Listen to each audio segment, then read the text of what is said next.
कहानी। पति पत्नी के रिश्ते में एक दूसरे को समझना और समय रहते एक दूजे का साथ देना कितना जरूरी है, जानिए इस कहानी से।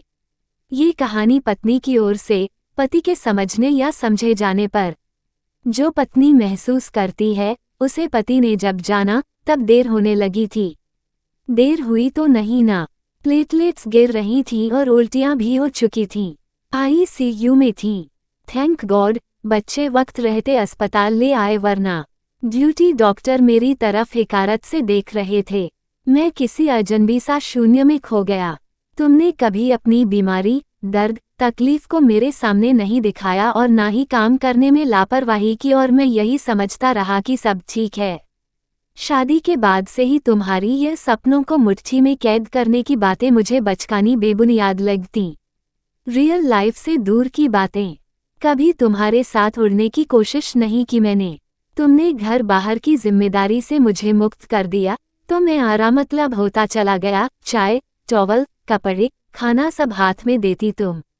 जब मैं ऑफिस से घर आता चाय पिलाती और मैं अपने दोस्तों से मिलने निकल जाता। उस दिन मुझे बुखार था तो मेरी तीमारदारी में लग गई थी। खुश भी थी कि मैं अब तुम्हारे साथ पास रहूंगा, कुछ देर ही सही। पर बुखार उतरते ही मैं काम पर निकल गया। तुम्हारा उतरा चेहरा आज भी मेरे सामने है। मुझे सब ढकोसला लगता, टेंशन लेना, परेशान होना, बच्चों को एक्स्ट्रा एक्टिविटी में भाग दिलाना, उनके लिए भाग दौड़ करना। तुम अपने सपनों व भावनाओं को मारकर मेरे साथ हर क्षण खुशी से बिताना चाहती थी। निर्विकार सा मैं काम में ही डूबा रहता, या कभी समय मिला भी तो मित्र, नाते, रिश्तेदार ही मेरे लिए विशेष रहे।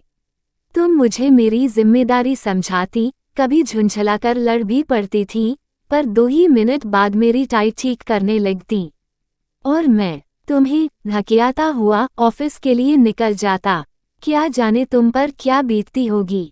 जब तुम ती वाले दिन मेरे सिर की तेल मालिश करती तो मुझे अपनी किस्मत पर नाज होता, लेकिन तुम्हारी चाट की फरमाइश पर तुम्हें चटोरी बोल दिया था और वो तुम्हारी आखिरी फरमाइश साबित हुई। उसके बाद से तुमने मुझसे कभी कोई चीज नहीं मांगी। तुम्हारे आंसू जैसे मेरे ईगो को ही बूस्ट करते और मैं सोचता औरतें आंसू लाकर पुरुषों को डराने की कोशिश करती हैं, पर मैं फंसूंगा नहीं। तुम्हारे निष्काम कर्तव्य पालन का नतीजा ये हुआ कि बच्चे तुमसे जुड़ते गए और मुझसे दूर होते गए। जब दोनों रिजल्ट या मेडल लाते तो सबसे पहले तुम्हें ही लाकर दिखाते। मेरे परिवार वाले भी तुमसे हमेशा खुश ही रहते थे। मेरी बहनों को भी स्नेह परवाह की आशा तुमसे ही रहती थी।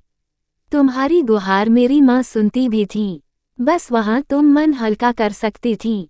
मेरी निष्ठुरता से उबरने के लिए तुमने अपनी किट्टी पार्टियां भी शुरू कर दी, लेकिन मुझे ये सब भी बर्दाश्त नहीं होता था, क्योंकि मुझे ये बेवजह समय और पैसे की बर्बादी लगती। मेरे लिए ये सब चोंचले होते।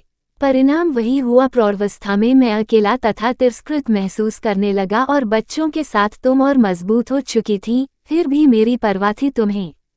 अब बस यह अंतर आ चुका था कि जिस सानिध्य के लिए तुम तरसती थी उसके लिए अब मैं तरसने लगा, क्योंकि जब भी मैं चाहता तुम मेरे आसपास रहो।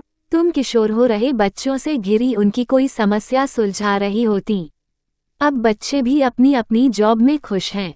इतने सालों की चुप्पी या यूं कहें तिरस्कार से तुम खुद को सिमटा चुकी थीं। तुम्हें 3 दिन से चढ़ रहे बुखार को भी मैं देख नहीं पाया, व जब रविवार को बेटा घर आया तो उसने तुम्हें एडमिट करवाया। अब तो बच्चों को भी मैं हर पहल को उनकी मां को नकारने वाली वस्तु लगने लगा हूँ। लेकिन मैं जानता हूँ कि तुम मुझे अकेला छोड़कर नहीं जाओगी। जिंदगी भर मैं खुद को तृप्त समझता रहा और तुम तृषित रहीं। आज मैं तृषित हूँ, तुम तृप्त दिखाई दे रही हो।